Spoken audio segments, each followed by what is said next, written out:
What's going on, movie lovers, and welcome to Top 10 Beyond the Screen. I'm your host, Johnny Rogers, and if you happen to be new here, we cover all things television, movies, and anything beyond the screen. So tap that subscribe button to join our notification squad, and make sure to leave us a comment down below with what your favorite dangerous movie from our Part 1 list was.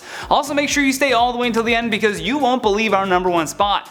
Now, without any further delay, let's get right into today's list of the top 10 most dangerous movies ever made, Part 2.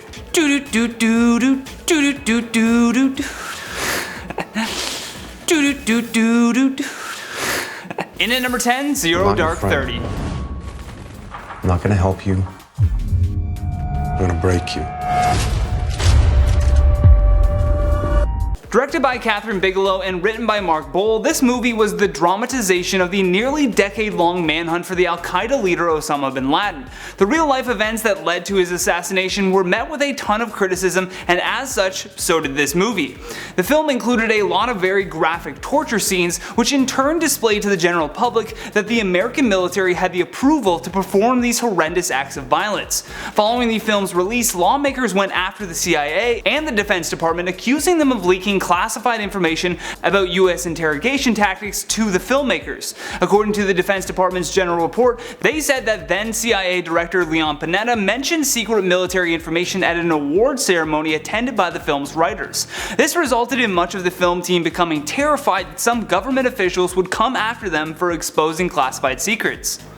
Very dangerous. In at number 9, Innocence of Muslims. Unlike most films on this list, this one is not a cult classic by any means. In fact, the entire film was only 14 minutes long and was posted to YouTube in 2012. In the movie, they repeatedly denigrate the Muslim prophet Muhammad. Additionally, the actors said that the anti-Islamic lines were dubbed into the film without their knowledge or consent. Following the film's release, deadly protests quickly began happening throughout the Middle East and Europe. At one point, this movie was even blamed for causing the 2012 attack in Benghazi, Libya that resulted in the death of 4 Americans. According to a New York Times report a year after these deadly attacks, they asserted that the video motivated a protest in Benghazi that terrorist groups used to launch their own attacks. In at number 8, Waterworld. Now, it's easy to forget this movie, and we're assuming Kevin Costner wants to forget that he ever did it too. At the time though, Waterworld was shaping up to be one of the most expensive movies ever made. What's worse is that it made less than half of its budget back domestically while barely turning a profit overseas. As the name suggests, it takes place in a world that is covered by water, just one giant ocean really, and the shoot itself was extremely dangerous and nearly killed several cast and crew members, including their lead stars. Every single day someone was getting seasick or stung by a jellyfish. Even one of their very expensive set designs sunk into the depths, costing them a lot of money. The female lead Jan Triplehorn and then child actress Tina Majorino were on a sailboat that fell apart, which prompted a dive rescue mission in the middle of filming. This entire movie was just one big seafaring disaster waiting to happen. In at number 7, Troy. Back in 2004, this epic war movie starring Brad Pitt had a whopping $175 million budget. At the time, it was one of the most expensive and lavishly staged movies ever to invoke audiences into saying, meh, meh. Domestically, the movie made a very insignificant amount of money, and all it's really remembered for is the death of a stunt performer. During one of the massive crowd scenes, stuntman George Camilleri leaped into the crowd of extras and sustained serious injuries to his leg. Later on, a civil suit alleged that extras were given unclear instructions with how this scene would play out. A few weeks following the surgery on his leg, he was sent back to hospital, and 2 days later, he was dead of a pulmonary thromboembolism. Although the dangers didn't stop there, Brad Pitt, who was cast as Achilles, somehow managed to injure his Achilles tendon, which that's the most ironic thing I've ever heard. Or coincidental? I don't know. But either way, it shut down production for 10 weeks. In at number 6, Jumper. Another poorly received and dangerous movie was Jumper, starring Hayden Christensen and Rachel Bilson. The unfortunate thing was that for the most part, this movie went off without a hitch. It wasn't until principal photography had wrapped that disaster decided to strike. While the set dressers were tearing down exterior sets during a cold Toronto winter, a huge chunk of sand and earth that was frozen to a wall thawed out and struck 3 set dressers, killing one in the process. 56-year-old David Ritchie was killed instantly and another man had serious injuries to his head and shoulders. Authorities called the incident a fluke accident, but regardless, the death of a crew member ended up overshadowing the film's release, which sadly turned out to be awful. In at number 5, Triple X. Who remembers Vin Diesel? Who loves them some Vin Diesel? I absolutely love the Triple X series, and it goes without saying that this movie was clearly very dangerous to make. It's a story of an extreme sports athlete that becomes a secret government agent, which already invokes so many dangerous situations. In one scene, Diesel's character ziplines down a cable, towing his paraglider just behind him, barely making it under a bridge and landing on top of a moving boat. There's a lot going on there. Sadly, this cost aerial stunt coordinator Harry O'Connor's life. During the DVD commentary, director Rob Cohen admitted that O'Connor's stunt stayed in the film. They cut the camera right as he approached the bridge because unlike Vin Diesel, Harry did not clear the bridge, and the 45-year-old former Navy SEAL ended up colliding into the pillar at high speed, breaking his neck and dying on impact. In at number 4, Apocalypse Now. The fact that no one died during this film is remarkable. Francis Ford Coppola's Apocalypse Now shot on location in the Philippines, and during production they had various cast changes, tropical diseases, and natural disasters that wiped out most of their set design. Martin Sheen even had a heart attack on set because of the steady diet of alcohol and abuse that he was fed by the director. Francis himself lost 100 pounds and almost killed himself 3 times during production. It was also reported that Dennis Hopper was stumbling through the shoot due to his daily routine of a case of beer, half gallon of rum, and 3 ounces of cocaine a day. Years later, as Francis was reflecting on the film, he said, "We had access to too much money and little by little we went insane." With Hopper adding, "Ask anybody who was out there, we all felt like we fought the war." Which, I'm sorry, but getting paid to act and then doing copious amounts of drugs on set does not equate to a soldier of war. Just had to put that out there. In at number 3, Ben-Hur. The 1959 version of Ben-Hur will always be remembered for its disastrous chariot race scene. The scene was filmed using the largest set ever constructed at the time. It took up a massive 18 acres of land. And at the time, this one chariot race was the most expensive single scene in history. It cost them $4 million to shoot, which was nearly a quarter of their total budget. Plus, it took over 10 grueling weeks to get right.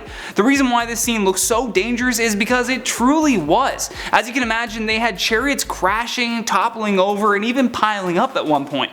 The most disastrous scene also remained in the movie though. Judah Ben-Hur, played by Charlton Heston, runs over a crashed chariot and is essentially launched into the air, flipping over the front end of his own chariot. Although this stunt was performed by a stuntman that ended up landing violently between 2 horses and only sustaining a cut to his chin. However, rumors began to circulate that MGM was covering up the death of a stunt performer because it was difficult for people to believe that no one died while filming this. In at number 2, Hell's Angels. The multimillionaire Howard Hughes had been obsessed with Hollywood for the majority of his life, and with the vast wealth of disposable income that he had, he could make his dreams a reality. The one film that he did pretty much everything in, he wrote it, he directed it, and he even featured himself in it, was the 1930s film Hell's Angels. It was a war drama about World War I's flying aces. Hughes himself was a fearless pilot, and to complete this film he assembled the world's first and largest private air force. He had access to 87 fighter planes and a ton of skilled pilots to act out the dangerous dogfight scenes in the sky. The interesting thing is that the film was shot less than 3 decades after airplanes were even invented, so you can imagine the risks were plentiful. While the flight scenes were incredible, it came at the cost of losing 3 crew members' lives, including Howard Hughes' face, which was rearranged when a stunt went horribly wrong. Much of the crew were furious with Hughes wanting to continue this film and repeatedly refused stunts they believed were too dangerous. At one point, Hughes himself was so enraged that he climbed into the cockpit of a fighter plane to do the stunts himself. Although it didn't help his case that he crashed in a nearby field, resulting in a concussion and more cuts across his face. Last but not least, in our number 1 spot, The African Queen. Tired of the overused and fake-looking Hollywood jungle sets, director John Huston decided he wanted to film on location over the course of 7 weeks in Uganda and the Congo. One of the leads was played by Katharine Hepburn, who years later would write a tell-all book about her experience filming this, titled The Making of the African Queen, or How I Went to Africa with Bogart, Bacall, and Huston and Almost Lost My Mind. Amongst dealing with dodging crocodiles, snakes, and disease-ridden mosquitoes, the cast and crew were dealing with dysentery nearly every day. Due to the amount of contaminated water they had been drinking, Hepburn had to keep a bucket beside her at all times just in case she was about to vomit. Her co-star Humphrey Bogart would also later say, "All I ate was baked beans, canned asparagus, and Scotch whiskey. Whenever a fly bit Houston or me, it dropped dead."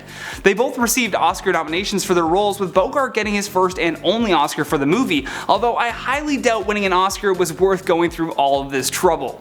You know, mainly the malaria. With that, let's check out some of your comments from the video titled Top 10 Craziest Celebrity Twitter Meltdowns Part 2. Bridget Jones says, is he being serious about Cher? No, I'm not being serious, okay? I know who Cher is. Come on, if I could turn back time, I mean, that song is incredible. I was just trying to be funny. M. Pume Gabella says, was that a sarcastic who is Cher? I mean, it has to be, right? Who doesn't know Cher? I'd say your sarcasm meter is on point. You got it. Bill Stafford says, Johnny, I do like you on here, but did you ask if anyone knows Cher? Tell Lucy you said that and please video her response to you. This would be a great video. That would make a great video, and I was only joking around. Calm down, guys. A lot of Cher fans in the audience.